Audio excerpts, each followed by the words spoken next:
Good evening, everyone. Thanks for coming to this program. I'll just speak for 3 minutes, and that is to tell you why we have initiated, IRC is the initiated program of Meet the Author. When you meet the author, naturally you also discuss the book she has written. So we thought the book that we selected was this In Search of Yamuna, Reflections on a Riverboat, a subject which merits attention, much more attention than it is received from civil society. Because it's not about where the river begins or where the river ends. It has many implications, many ramifications. So that's about the book. And about the author, who has made terrific research and has, oh my God, I've broken the rule of IIC. And she has really traced the history and pointed out the significance of how we should revive, bring to life the river which seems to have been lost. Having said that, having explained to you the purpose of this evening's program, I hand over the mic to, you're going to? Yeah.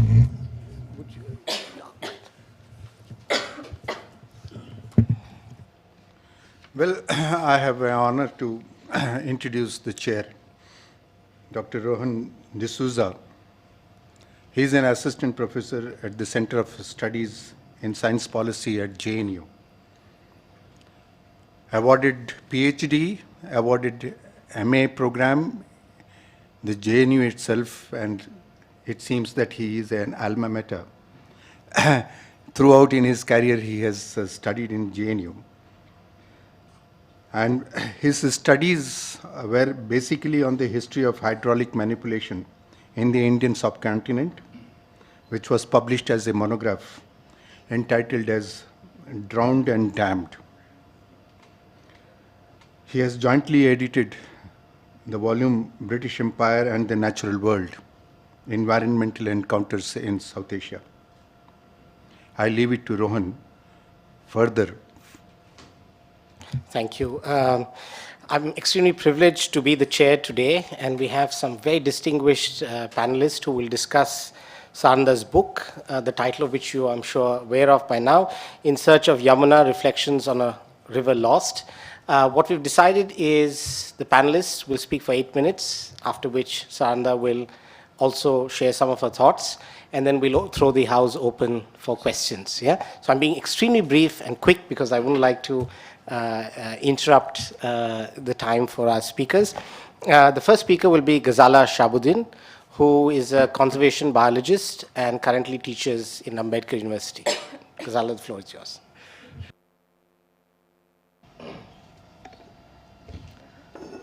When Sarandha called me up to invite me here, I was really excited. This is an important book.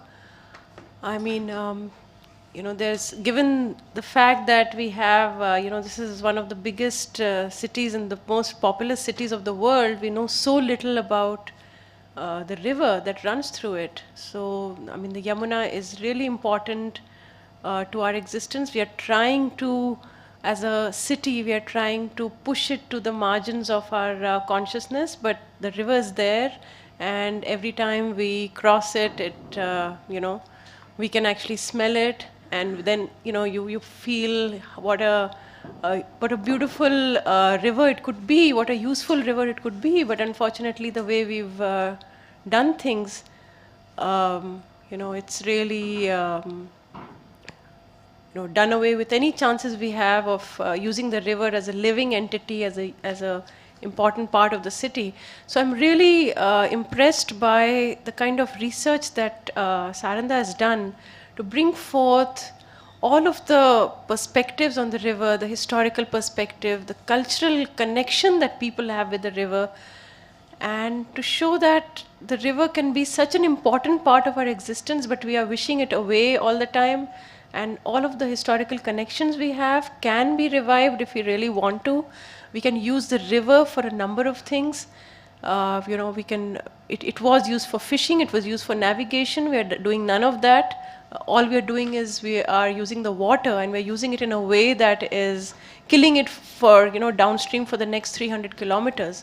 So it's a very important wake-up call to everyone. This is our city. We can do something about this, and it points out the ways in which it can do that. As a conservation biologist, I was struck by the parallels between the way we are using this river and the way we are using our wildlife sanctuaries and national parks. The way we are restricting access to people so that people feel more and more disconnected. The only way we feel connected is when we pay a lot of money and we visit the forest to see wildlife as tourists. But that organic connection with nature that we can have, and the kind of interest that people can, the kind number of stakeholders that can be expanded by allowing access to various kinds of users in a very controlled way, of course. But as of now, our sanctuaries and national parks are becoming fortresses where nobody really can enter apart from the high-paying tourists. So, and the same thing is about to happen for the Yamuna. We are going to create these concretized ghats, and we're going to have recreational areas that will be accessible only to people, who go there for walks or something. We're not doing anything about the river as an ecosystem. The river was a living ecosystem with fish and with marshes and birds and people doing their thing, people using it for religious or other purposes. Now it's practically useless. So I think the more access we can have for the river, the more users we can develop, the more we can use the river with its ecological functions, with its full flow, at least part of its flow. That would be something that we can aim for. So I think it's really interesting, and I'm thankful to Sarandha for calling me here. Thank you. Thank you, Ghazala. I must say that one of the things that you flagged was about treating nature as a living system rather than just a kind of a kind of quantity that stands separate from life itself. So, on that note, let me ask Ravi to. Ravi Agarwal is a well-known conservationist in Delhi, and he works for Toxic Links and has done a lot of work on the question of pollution in the city. So I give him the floor. Yeah. Thank you, Rohan. Thank you, Sarandha, for calling me. My relationship with the river has many aspects, and that's why I'm particularly excited about talking to you, and thank you for inviting me for doing that. Both as an environmentalist for many years and part of the river campaign in the city, but also as a photographer, I've done years of work on just looking at the river. Its various kinds of manifestations and its various ecologies, its various connections to many kinds. My earliest memories are looking at the first bird I saw in my life when I was 15 years old. It was a white-tailed wagtail, and it was now where the ash pond is of the Indraprastha power station, which is now closed. But also where the first PhD work happened on JNU, where the D&D flyover is, and where there were all these nesting birds and the flora and fauna which you can't see anymore because these are all marshland, including below the ITO bridge was marshland. I'm talking not centuries ago, but just a couple of decades, 3 decades, 2, 3 decades ago. So I think the rate of change has been dramatic. There are many reasons why this book is very interesting, but I'm not going to talk of all of them. There are 2 reasons I'm particularly interested in, which struck me when I was going to the book, which he sent me. Firstly is the way she approaches the book. And she approaches the book as a journey, and I'll flag that off, as a journey of discovery. And I'm really interested in that openness through which you enter a question of the river. The second in which she tries to unpack the whole idea of construction of nature, the nature culture, the nature science debate, which is unresolved and cannot be resolved, but it's how do you bring that non-resolution together in imagination? Because we can argue that the way we deal with nature or the way we construct landscape is very much the way we imagine it, we think about it, and these are deep cultural and religious reasons that she flags off. So just quickly to talk about, when I was reading the book, I couldn't help but remembering this thing from Siddharth, Hermann Hesse's book. And it says, Siddharth says, love this river, stay by it, learn from it. Yes, he wanted to learn from it, he wanted to listen to it. It seemed to him that whoever understood this river and its secrets would understand much more, many secrets, all secrets. And then Sarandha says, when she writes the introduction, very interestingly, that in fact I did not know what I desired from this rendezvous. However, my conviction and my passion for the subject directed me to the field and kept me engaged with it without having clear idea of what I was seeking in the river's murky waters. What she says as the ambivalence, not clear water, is what excites me, is that you enter this question of the environmental ecological crisis with an open mind. And I think that's the critical part in which many environmental campaigns have been caught. We've been caught in fighting things in constructs which we already know, and find very difficult to argue them or to bring ourselves to them in a new relationship. And I think it's the call of the times of the 21st century of the question of sustainability. So I think that's, and she goes on through the book, including in the end, when she ends with this beautiful little attempt to reach the river through the Palla, where Palla is where the river enters the city. It's a sandy bank. It's the blue part of the river. It's quite clean comparatively. You can't see the chemical pollution, but it's quite clean on the face of it. And it's really like a real river. And she talks on page 264 about reaching the river was a tough job as I kept falling owing to the soft and deep sand in which my feet kept sinking. I felt as though the sand did not want me to reach the river, lest I destroy her. And she goes on. I think it's a beautiful approach to it. So I'm really excited about this new way of thinking and bringing it in. But also the second part, which I'm really interested in, is how she tackles this very complex question and brings all the Western and the Eastern philosophers into the question of the nature construct, nature, society, science construct. And there's been loads written on it, I mean, in various places she talks of river as a goddess. She brings in the idea of nature as labor. In a Marxian concept, brings an idea that what makes ecology, what makes nature is how you work on it. Then also talks about, traces her interpretation of enlightenment and post-enlightenment, the construct of how science and at what she calls colonial capitalism brought on the structure of nature. Why I'm interested in this question, not just for theory. I've been working on rivers in many places. For example, the Elbe in Hamburg, or the rivers in the river in Munich, or the river in London. And you can see, that these rivers were very dirty at one point. We all know about the Great London Stink from history. We know about the German rivers along the industrial belt were really dirty 30, 40 years back, including the river, the waterways in Amsterdam were really dirty, even 2 generations back. Now, what happened? They got completely clean. The question is that the solution? Because many of these rivers, for example, the Elbe has a great question around it. Should we deepen the Elbe more because Hamburg as a harbor is based on it to allow the big ships in?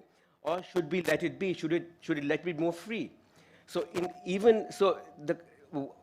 when we will have a clean Yamuna one day. We will have spent 2,000 crores as we're planning for the Yamuna Canal. We will have a clean Yamuna. But is this the solution to the problem? Is more of the technology which we are trying to bring into ecological questions are the solutions? Are more markets for these technologies the question, the solution? Or do the solutions require a rethink? And I think that's the reason I'm interested in the deconstructing and the reconstructing of the nature, culture, science question. And she brings in the idea of Advaita as the duality, but I just want to refer her to Bruno Lotter's, where he tries to think of a contemporary way of thinking of duality through an idea of co-production and creating a new constitution, which throws in both the science question and the philosophy and the political question, which is a non-nature question, into the same box, and talks about creating a new constitution for dealing with this.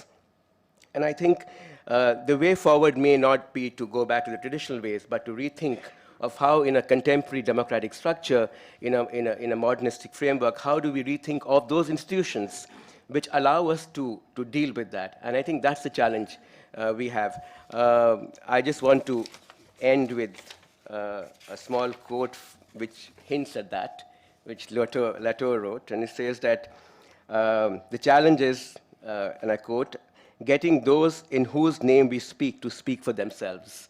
And he speaks both of nature as speaking for nature and of politics as representing people. Thank you.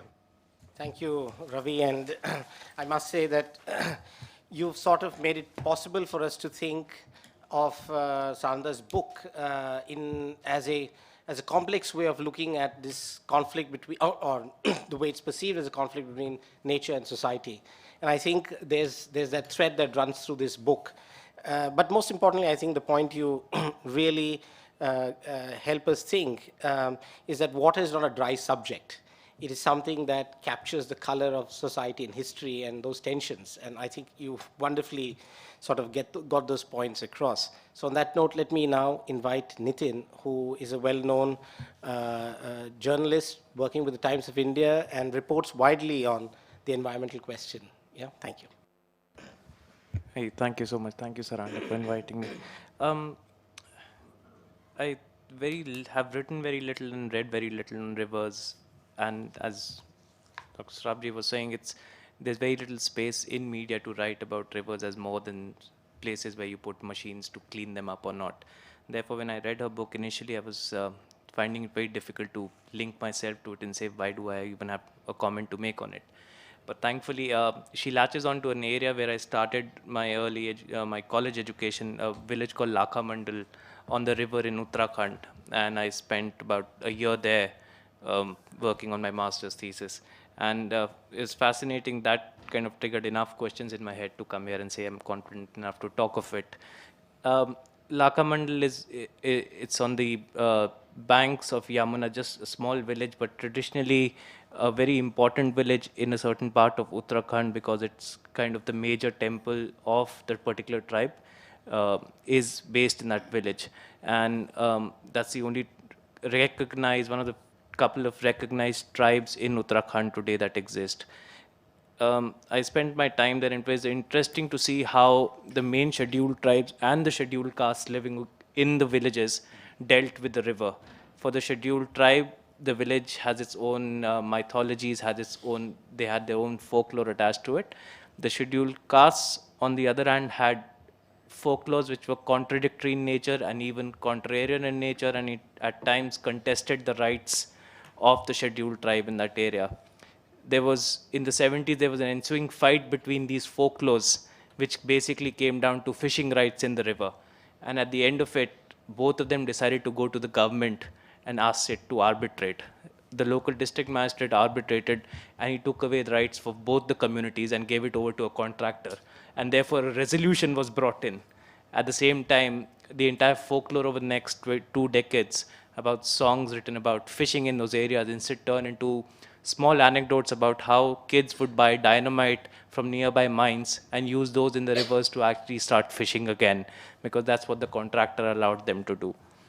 And I come down from it and I keep reading the book, and I'm wondering very often through those pages that I spent 3 days reading the book was, while there's an attached mythology at different levels and there's a contestation between different groups that are living in proximity to or using the river in some way or the other, how does the state engage with it, and what does the state do even once it recognizes these contested ecologies or mythologies around the river?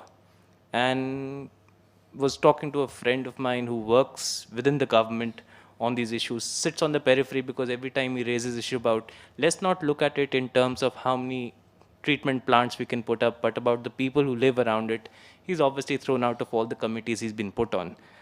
So I passed on the book reference to him, and he looked it up and he said, the only problem right now I'm facing is, how do I even start talking to different states along the same rivers and tell them that what you do affects another state, and therefore the way we transfer funds from the center to each state will be dependent on what happens to the state down below. Now, how do you actually have these economic linkages based on usage across different state apparatus and different estates, so to say, which hold rights over the river? And he says, then he starts looking particularly at Delhi, and he realizes that even within Delhi, there is no way that the state has the mechanisms or even the thinking process where they can distinguish between different stakeholders, see which one of them are fighting against each other, which one sit on the same side of the river, so to say, and how the funds can be provided to alter the river's character for good or for bad, as Ravi might say. You don't know whether the new technology actually will improve the ecology of the river. It might actually clean the river, but what happens to people around it?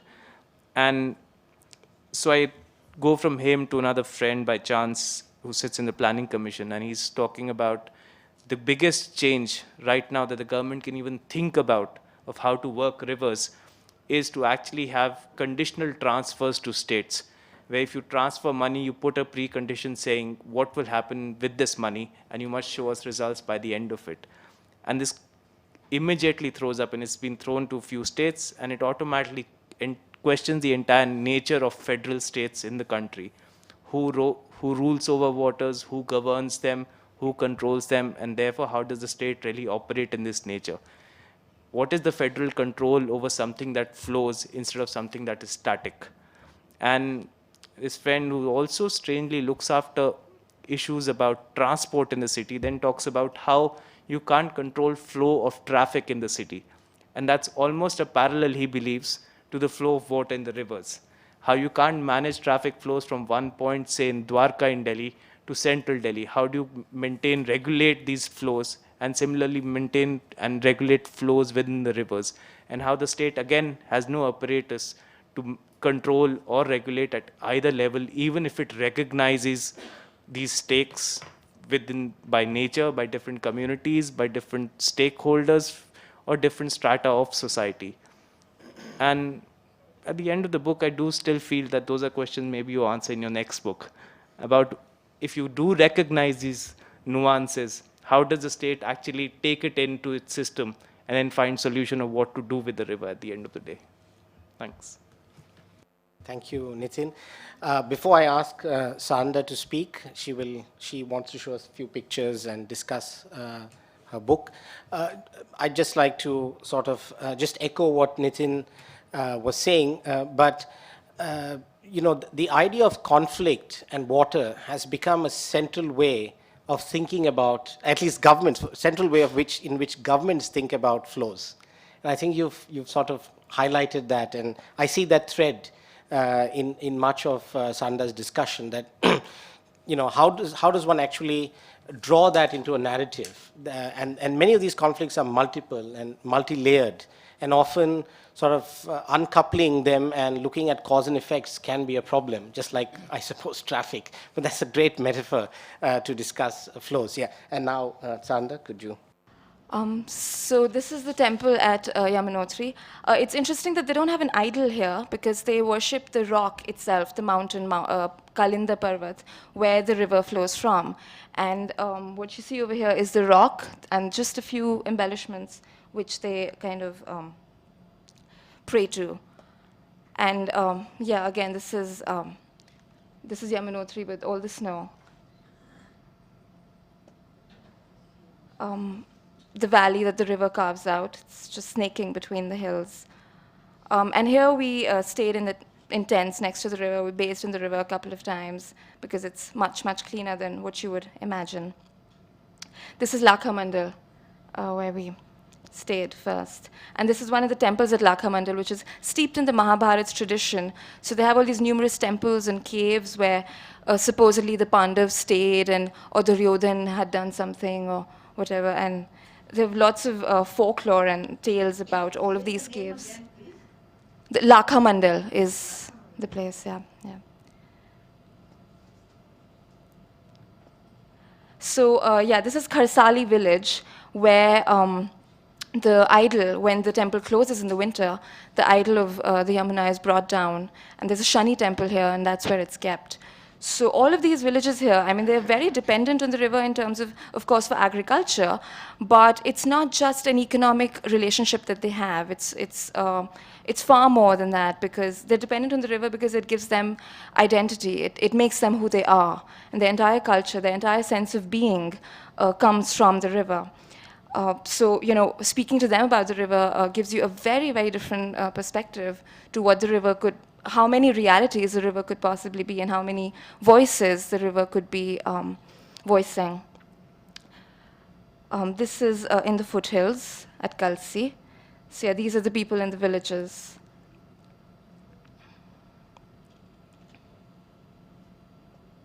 And they have numerous tales about fairies and goddesses and encounters with all of these beings, which are pretty magical. I mean, I don't know how science would explain them, but they believe in them. And yeah, this is where the hills are no longer confining the river. So the minute the Yamuna hits the plains, she kind of goes wild, and she's running everywhere in the plains. But this is also where the humans feel like, hey, okay, there are no mountains to confine the river, so maybe we can, and let's embank her. So this is what we do. This is the Tajewala Barrage, which is the biggest structure on the Yamuna, on the border of Uttarakhand and Haryana. And here, most of the water, almost 100% of the water, is dammed. So it's a huge contrast, because on one side of the river, on one side of the barrage, there's this ocean-type water body, and on the other side, there's absolutely nothing. It's completely dry. And that contrast is pretty hard to digest when you're actually viewing it, and when you know exactly why this is happening. So all the water is diverted into 2 canals, and henceforth, there's no river in the water. There's no water in the riverbed. Tajiwala or Hathni Kund. It has 2 names. Yeah.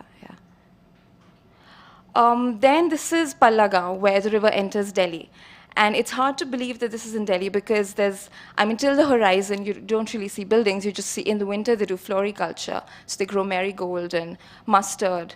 Until the horizon, all you can see is orange and yellow. It's quite a contrast to what the river later becomes, say, 20 kilometers downstream of this. The river is actually blue over here. It isn't particularly clean, but it's much cleaner than what it is after Wazirabad. Again, not for too long, because this is what we do to it after Wazirabad. Again, in Wazirabad Barrage, she's dammed completely, and there's no water that's allowed to flow, except all the water that we see in the Yamuna in Delhi is coming from nalas, about 19 to 20 nalas. And all of those bring sewage water. So, yeah, this is what we have after Wazirabad. Bridges, pollution, lots of demolitions. Amongst the slum demolitions, there were also lots of old temples that were demolished. And I spoke to a lot of people over there. For example, Lalan, the coin diver here, who, their connect to the river is also, they don't say that, it's dirty, or they say, this is my mother, and she cannot harm me. So they dive in, and they collect coins, and they worship the river like she is their mother. Also because, of course, she's giving them their livelihood. And then this is worshippers once a month on no moon nights. The Yamuna has a horde of worshippers coming to bathe in the river, even in the polluted, murky waters of Delhi. Because the story goes that Savitri had saved Satyavan from Yamraj, from the god of death, on a no-moon night.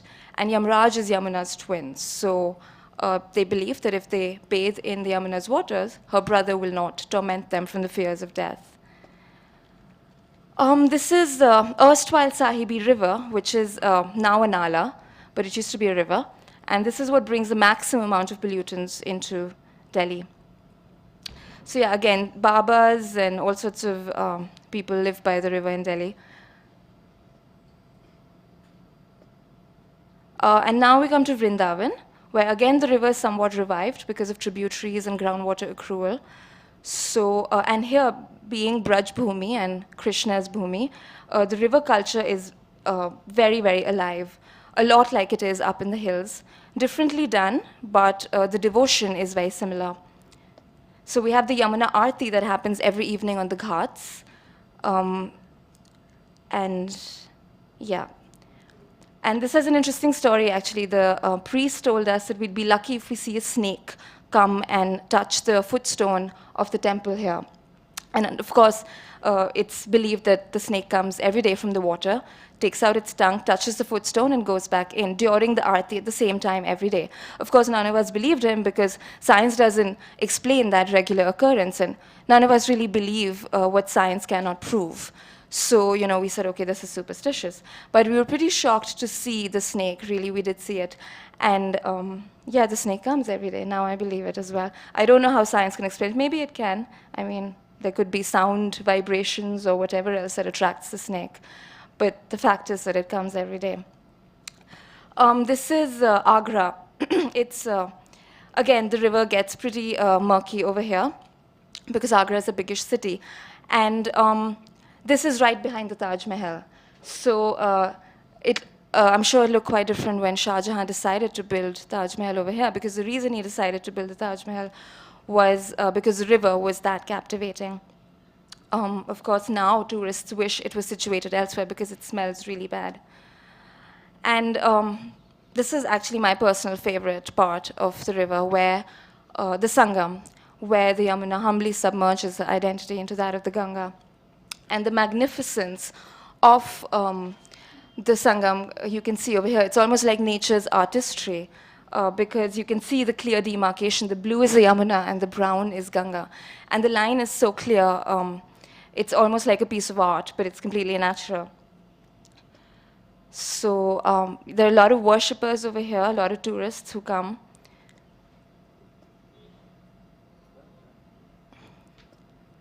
And I mean, by the sunset, you know, by the Sangam, I just sort of sat and thought over there to myself about the eternity of the river. I mean, it's been flowing, both the rivers have been flowing for millennia in the same way, in the same spot, and yet they are ever changing, because not a single drop of water that passes is repeated in all these millennia, not a single repetition.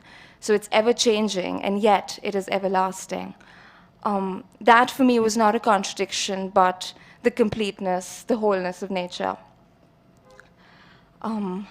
Yeah, I would end with that.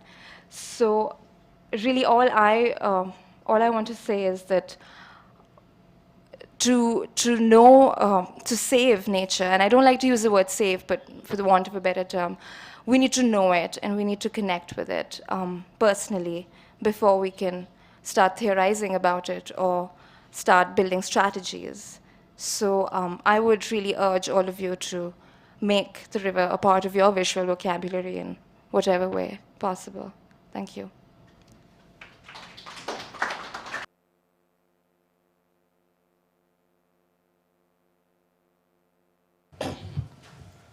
Okay, I think it would be difficult for me to say anything more than the fact that those are delightful pictures and you walked us through a river that obviously has many ways of living, so to speak. Yeah? And I mean, I always thought of the Yamuna as something that's choked and polluted and stuck in Delhi as a city. But obviously, if you follow its entire sort of course, it has different expressions of itself. And thank you very much, Sarandha. And now, of course, I throw the house open to questions, and we can take this discussion forward. And of course, I should thank all the speakers for sticking to their designated times and for their time limits and for their insights. And so now, please go ahead. Any questions?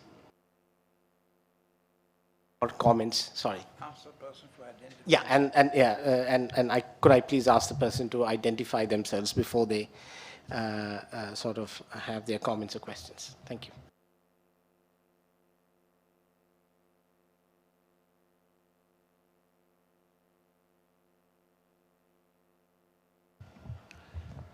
The author talks about connecting, and the name is I.P. Shah. There's a question about connecting, and that's what the tribals have been doing since millennium, and that hasn't helped until it comes to Delhi, and then we ruin it. And the interesting part is that this river goes on, what we do in Delhi goes on at Sangam and pollutes the good, clean river, which is a paradox.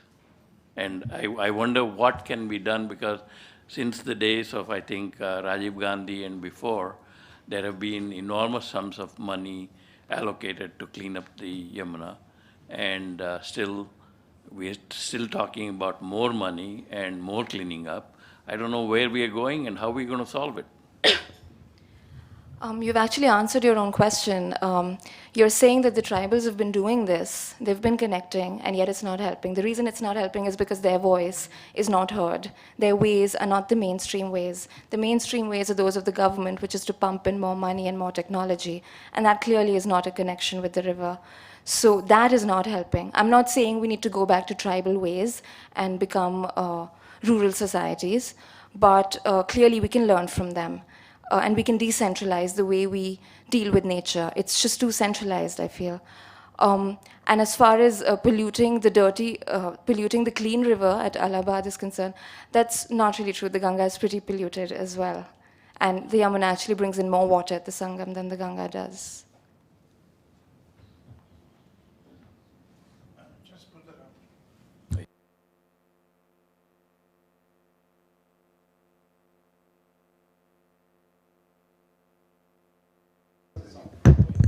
Yeah, my name is Priya Sen, and I work with the Development Research and Action Group, an NGO. I'd heard and also read in the paper that this is to do more with the Ganges and the Yamuna, that the Ganges was going to be divided into 4 sections, and the gurus, 4 gurus would be given the charge of the river. So from the start of the Ganges up to, I think, Haridwar, there was somebody, then Guru Ramdev was supposed to take over from Haridwar to a certain point, etc. And so it was divided into 4. I really don't know what this is supposed to do, and what is the government's strategy or thinking when they do something like this. I mean, I find it very dangerous, but if somebody could clarify me on this. You might want to shut that. Yes, this is really my personal opinion. I'm not an expert in this.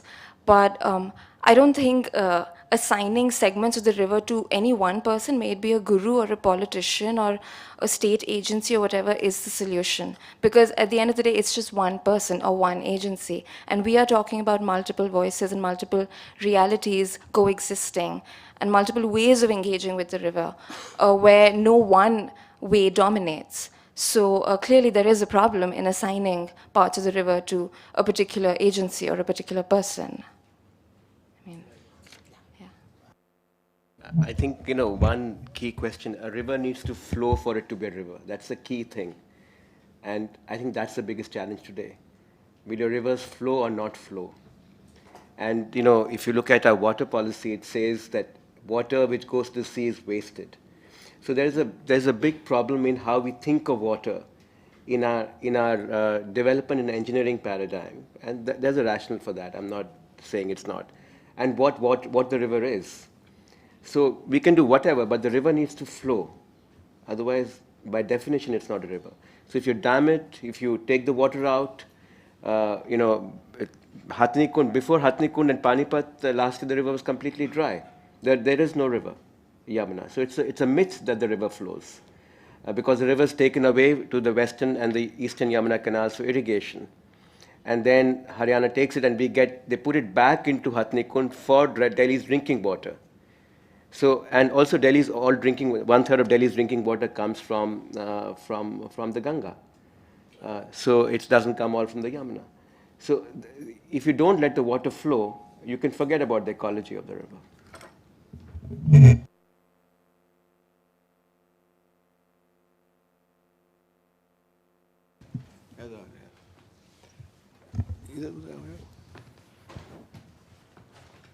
Ravi's point that rivers should flow, but the whole government's strategy and paradigm, which I want to link up to your theory on the tribals and their way of doing things, symbiotic way of doing things, is not to allow the river to flow.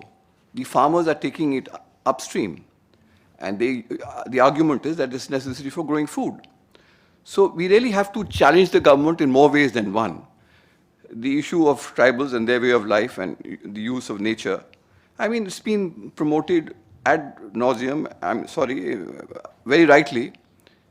But right from Meda Patkar onwards, small is beautiful, decentralization, all these have been cast aside because we are living in a new liberal paradigm in which technology and growth is all.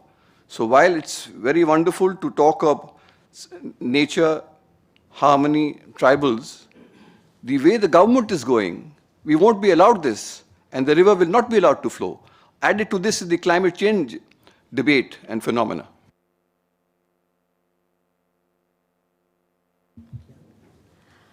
I don't know what to say to that because, yes, that is the truth.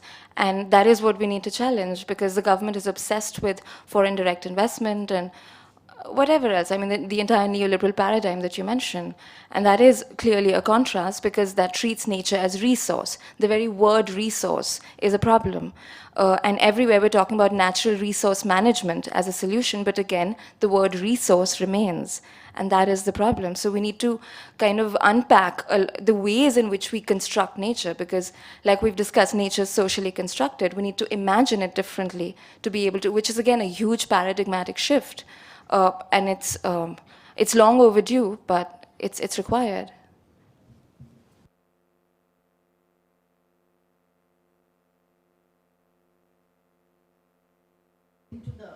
What about it? Yes. Where will it go if it's not going there?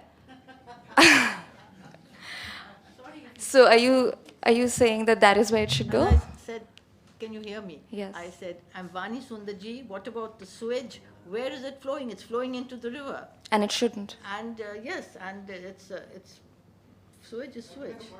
So shouldn't the sewage be treated? Of course. Yes.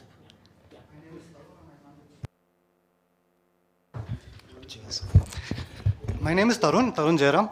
I wanted to answer the sewage question.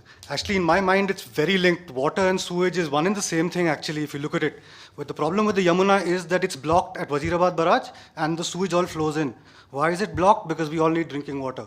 And we're a city of 15 million people, right? But the thing is, we have 40% efficiency of water distribution in the city, which is ridiculously low. And we don't really harvest rainwater, neither at a community level nor at an individual level. And all sewage goes directly into drains. So if we can somehow reuse this at a personal level rather than blame the government or politicians or anybody else, most of us are elite and have houses with space. And we can actually recycle 80–90% of our water ourselves, which means we reduce our impact on our river. And we reduce the amount of water required from the barrage. So I think it's really a personal thing, more than blaming, no more than a blame game. And I have one question also. I didn't really understand what you meant by visualize the river and add it to your, what was that term you used? Visual vocabulary. Visual vocabulary. How does that... How often do you think about the river? I do a lot, but that's because it's my field of expertise. Right, but not many people do. So what I'm asking people to do is to think about the river. Only when you start thinking about the river would you be able to do something about it, The sewage, should not land up in the river. And if at all it does, it needs to be treated. And there are decentralized sewage treatment methods, several, that several organizations are working on. But because there's no money in it, the government doesn't want to do that. The money lies in STPs. But STPs are not really the answer. Sewage treatment plants. We do, but we need other decentralized methods as well. Like you said, recycling wastewater at a decentralized level, if not individual, at least at residential levels, residential colonies. There are several things that can be done to not have the sewage land up in the river. Actually, Sarandha, I'm sensing a little, bit of a... sorry, I'm Ghazala Shahabuddin. Throughout your book, I sense a kind of a contempt for technology in quotes. And I think that's a little simplistic. We're dealing with, as Tarun said, we're dealing with a population of 15 million people. Where is the drinking water going to come from? Are we, do we have other solutions? Sewage treatment plants, they are important. Large-scale sewage treatment plants are very important for a city like this, along with other decentralized methods. So, and that is also a technology, you know. A small sewage treatment plant is also a kind of technology. So I would say don't completely dismiss the role of technology in cleaning up our river. You know, people have shown all over the world that bits of it are necessary. Using technology our way is you know, the way to go, not just banking on religious and other cultural connections with the river, because, you know, however powerful they might be, they're not going to clean up the river. So that's just a small point. I actually completely agree with you. It may have come across that way, but that was not the intention. So actually, in defense of you, actually, I think the point she's making is not. I mean, though it seems like it's an anti-technology debate, I think in the end she says that she's not anti-technology in the final chapter. I think what she's doing is creating an experience about how she experiences the river, and the technology question to me has to be placed in perspective. It's not. It's that what is the dominant idea of the river, and I think again, whenever we talk about the river, including in this room several times, it always comes about cleaning the river, about the systems of usage of the river. But the questions which she's raising is not just about usage of the river. There are many kinds of functions for a want of a better word, places where river water has on this planet. It's not only about drinking. I'm not contradicting you. It's not only about drinking. It's not only about sewage. It's not about cleaning. It's about many other things. They're all ecosystems. And somehow the idea of ecosystem thinking is gone out of our environmental thinking. A particular technology, and we have a certain drinking from E standards of Central Pollution Board to A standard or B standard, we are done the task. What you've lost in the process, we don't know. So I think what the point she's making is get back to ecosystem thinking. Not only ecosystem services, that's one sort of new way of thinking about it, but what is the ecosystem? And we don't understand that very well. As you know from Western rivers, we know from European rivers, because what is the vision of the Yamuna? What does the High Court say? Clean it like the Thames. What is the vision of the Thames? What's happening to European rivers? They're unblocking them. They're embanking them. In Germany, they're breaking the concrete walls they made around it for 30 years back. But it doesn't work. So we have never learned from this. So obviously, there are many things we don't know. And I think this not knowing is where we have to locate ourselves, because I think we don't know in this room. We certainly don't know in the government policy. We don't even completely understand it. And I want to support the idea of visual vocabulary, of more than visual vocabulary. Don't say think about the river. Visit the river. And my contention is that if you go to the riverbank and have this conversation, the conversation will be completely different. It will change. We are speaking from a centric point of view of our beliefs. We have no idea what we are speaking about. If you go to the river and stand on the riverbank, you cannot speak like this. You will speak differently.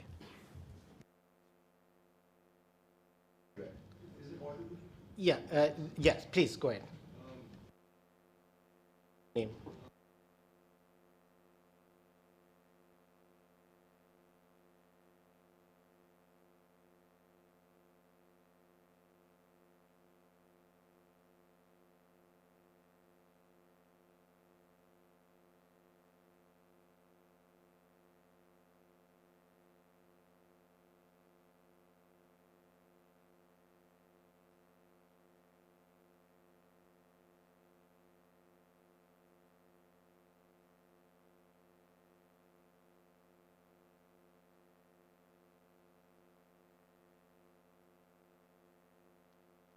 and the industries which are surrounding and which are near the rivers. These are the industries. These are the people who actually either pollute the rivers or make it cleaner. So the thing is, if we want to have a connection with the river, if we want to have a visual, what was the word? Yeah. So if you want to have a visual vocabulary about the river, I think that is important, yes. But we also have to broaden our moral imagination and as well as obligations towards what do we see after the next 10, 15 years. Because there are many ways, for example, in Europe and Western countries, it's not the spiritual aspect that connects them with the river. It's the fact that rivers are an essential part of the ecosystem. So I think we have to go beyond this aspect of spirituality to have a bond with this, with the river. And it's about thinking many, many years ahead, what it is going to be like for our future generations. Is the river going to be clean? Are they going to turn back and say that, what a mess did we make? Or are they going to thank us for what steps we take at this moment? You see, the reason Indians have a spiritual connection is it's the same as in the West, that it's part of the ecosystem and so are humans, only that in Hinduism that's been given a spiritual twist. But otherwise, where it stems from is really the same. And I don't think everybody needs to have a spiritual connection. There are hundreds of ways of connecting with the river, as many as there are thinking minds. There can be that many connections. So it's really not about this is a good connection and this is a bad one. It's not something to be judged at all. You have your connection and that's what matters.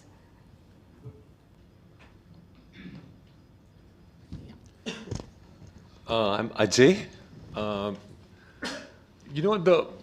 For me, the connect thing is obviously really important when it comes to the Yamuna in a very, very simple way, which is that how many of us who live in Delhi, how much of the time do we even remember that there's a river which flows through the city? There's a river which flows, through it. And I live just a kilometer away from the river, and it's not even, and I work with the environment, and it's not even a major part of my consciousness. I think there's something really, bizarrely missing, bizarrely, shockingly missing in our connect with the rivers. What's happened to this? Okay. It's kind of particularly relevant, I think, in the Yamuna's context. And I think it makes, for me, it makes personal sense and meaning in any work with nature. But beyond that, I see it as, I think she's talking of that as a starting point.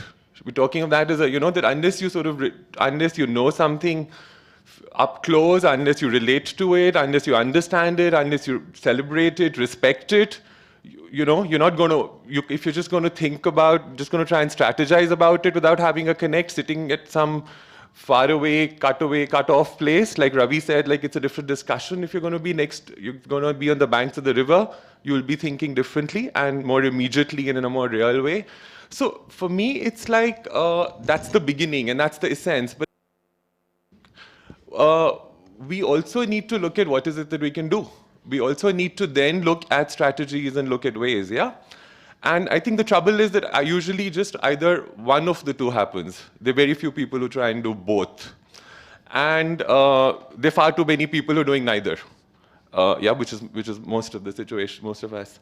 And there I just wanted to share a particular one particular approach to the river, to the problem of the Yamuna's pollution in Delhi, for example, which I have personally experienced. I live in an area near Okhla, and from about 1985 or so till about 2, 3, 4, 5 years back, for about 20 plus years, there was one of the nalas, one of the big nalas going into the Yamuna was tapped, and the sewage in that nala, and this is also an answer to the lady's question and everybody's this thing about what you're going to do with the sewage. And sewage treatment plants, really big, expensive ones, have often not worked. They've been pretty dysfunctional. They're like huge, whatever, white elephants, blue elephants, whatever they're called. Which don't exist really, right?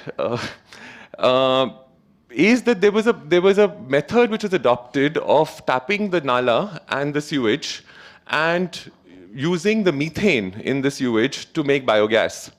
And the entire area around Okhla of Sarita Vihar, New Friends Colony, Maharani Bagh, and numerous other smaller and bigger, not Sarita Vihar, Sukhdev Vihar, and the whole Jamia area, we all got piped biogas tapped from a nala which was flowing into the Yamuna for more than 20-25 years. And there was an engineer, there was an exceptional chief engineer of that project in the early 90s who made a plan to actually tap all of Delhi's nalas at a distance of a few kilometers where there would be enough sort of solid waste, enough sewage to produce biogas. and to supply it to nearby localities. And to my mind, it was an absolutely amazing idea where actually the thing pays back for itself. You're creating, instead of using LPG, then you get to use biogas. And well, most people need to forget it's from their own sewage. And what happened is that engineer was, as often happens with particularly exceptional people in the government, just moved out somewhere else. And because the government ran it or didn't run it properly, due to neglect and all, the whole system it just got neglected and it's finally not working anymore. And now that is the kind of thing, to my mind, that you could produce something like biogas out of tap the nalas at various places. But instead, we're covering the nalas, making these motorways, other things on it. The flows in the nalas have got blocked now. If you would have seen the Barapula Nala, it's stinking at numerous places. So I think we need to do both. Right. Thanks, Ajay. Yeah, that's it. Ask you, Rohan. I was wondering, when this discussion on technology was going on, you've done enough work across seeing different countries. Is there a relationship between the change in economic patterns in the country and economic growth stories, and how the river goes down and then comes back up clean? And specifically in the case of Singapore, there is enough social engineering as well as technology usage in that country to have completely revolutionized the systems in 30 years. Is there a linkage between economic growth patterns and how the rivers are treated, or is there no really pattern to it? Actually, I'm just trying to restrain myself from a very substantial set of discussions, and I'm really soaking in all the comments and questions, and also very appreciative of the way Sarandha is responding to many of them. That's a big question. I think perhaps maybe later we could discuss it. But I would just like to throw one sort of question to the House. Partly we tend to be a little schizophrenic in how we're discussing this.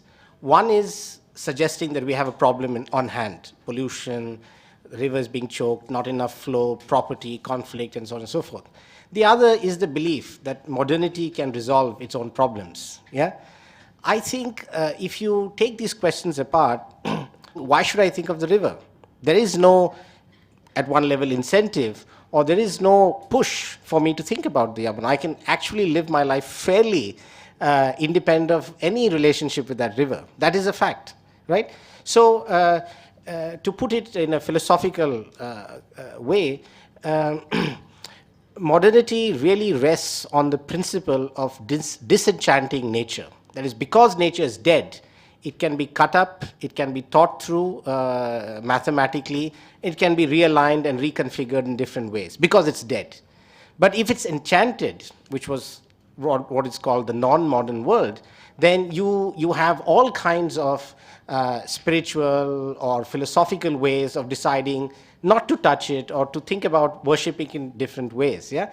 So let me just put this on the table that we are dealing with a context here where we are not being able to solve the problems in the same way, the same business as usual method, and therefore I find it very compelling to appreciate Sarandha's book, In Search of the Yamuna, because what it's asking us to do is that there are many stories that are possible, many ways of thinking that are possible, and then can we re-enchant the modern project, if we so wish to, and if we so want to do so, as part of a portfolio of possibilities to rethink our crisis or our problems, whichever way you want to pose it. Yeah. So I just put it this way. So I shouldn't push this beyond. Yeah. And I think there's a hand up. So please. My name's Zach. I come from Boston in the United States, and our river, the Charles, was one of the most polluted rivers in our country. And about 20 years ago, a major effort was started to clean that river up, using, among other things, sewage treatment plants, and by creating a populist movement that got government support to outlaw dumping waste, industrial and sewage into the river. And now, 2 years ago, it was declared you can swim in it again, whereas once swimming in it would have required a doctor's office visit. And so I think that the answer is that modernity can provide the solution It doesn't necessarily need to be enchanted in a way that is anti-modern, but rather can be transformed into a modern populist movement along the lines of many other social movements that you see throughout all countries.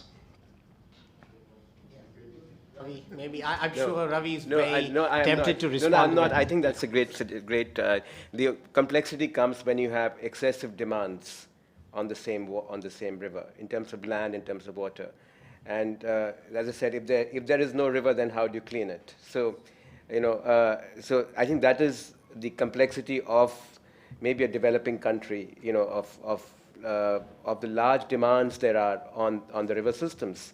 And these are river valley civilizations, really, and all the big cities are on them, and they're growing massively. So the demands on them are so huge that there's one question of cleaning it up, but the other question is how do you manage the demand on that? And it becomes another level of complexity, I think, which becomes the issue of political economy, and gets really much more complex than the idea of technology only. So, but I'm just sort of tempted to respond to that, Ravi, because I don't think it's only a question of demand. There are histories that need to be looked at. The Thames was equally polluted. If you look at the Charles River, Boston, northeast, the US, it was an industrial hub. After the Second World War, again, the entire locus of manufacturing shifted elsewhere along the belt of the TVA. So what you're getting is a new historical turn where it's largely a services economy. There isn't great manufacturing happening anymore. That's all happening in the dirty South. Yeah, the South made dirty by manufacturing. Sorry, I stand corrected. So this is the logic of a new moment. Where services, finance, capital, their notions of what is an aesthetic river. It's not a fisherman's river. It's not other than perhaps sport fishing. So. You have to judge it in terms of a historical turn as well. Much of Europe is able to clean its rivers today because that kind of manufacturing is located elsewhere. Yeah. So I think one has to be sensitive to that politics as well. As long as India is part of a different curve on that, there are different challenges thrown up. Yeah. But how long will the West remain without manufacturing and without industrialization is a different open question. Yeah. So on that, we have some more time. So if anybody wants to throw in another question, yeah. I just wanted to respond to the enchanting the modernity. I'm Tarun Jairam. Basically, I really agree with the concept that modernism is flawed. It tends to make people selfish and look away from nature, look at it as a problem rather than something to work with. But to me, the biggest problem we have is we shelf our common sense, we shelf our gut, and we tend to go with book knowledge, academic knowledge. And lots of the solutions to our problems are really common sense.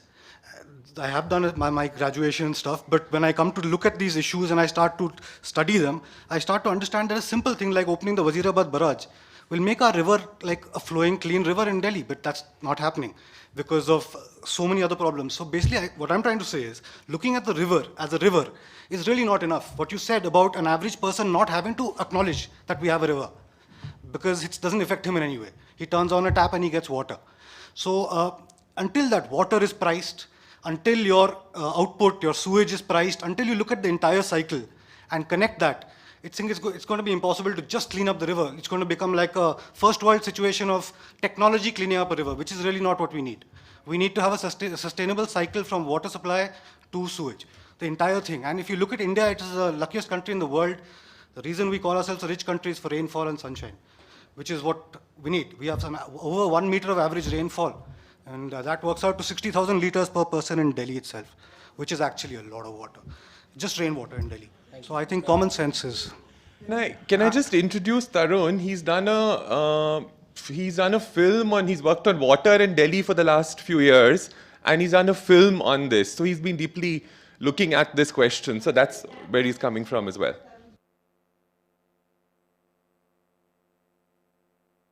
Stand up again. Hey, Tarun, are you my nephew? Yes. Oh, yeah. Now there's a family connection, and maybe it will grow into a spiritual connection. Now, well, I'd just like to say, I'd just like to make two comments. We know the problem. We discussed it, we know the problem. We offer solutions. Now, why are those solutions not being effective? I think the main reason is that the decision makers, those in power, those in government, they are not sufficiently conscious about the importance of it, about the significance of the river. And she said visual vocabulary? I would say it should be in the daily consciousness of the people, especially those decision makers who can implement the solutions. That's very important, because I've been with government officials, they think it's only pollution, not the larger picture, not the implications, not the ramifications. And as you said, if there are 4 states involved, that means the decision makers, the politicians in those states have to be sufficiently made sensitive to the problem. So I suggest this book should be translated to Hindi. No, really, because those states are Hindi-speaking states. Unless people, I didn't know, till Yamuna I knew. There was some public interest litigation, I had a vague idea. Till I read the book, then I realized what a river means. It's not the song of the Volga boatman. Even there, you see the feeling for the river. I suppose from the West, from America, you must be knowing about the reverence that they have for the Mississippi. So unless that comes about, there won't be a really effective practical change. You'll be talking, debating, seminar, workshop. So you must bring about a change in the consciousness. And this book does it. As far as this one individual is concerned, I look at the river Yamuna in a different light than when I first read about it. And I would suggest very seriously that the translation of this book and the wider dissemination. May I say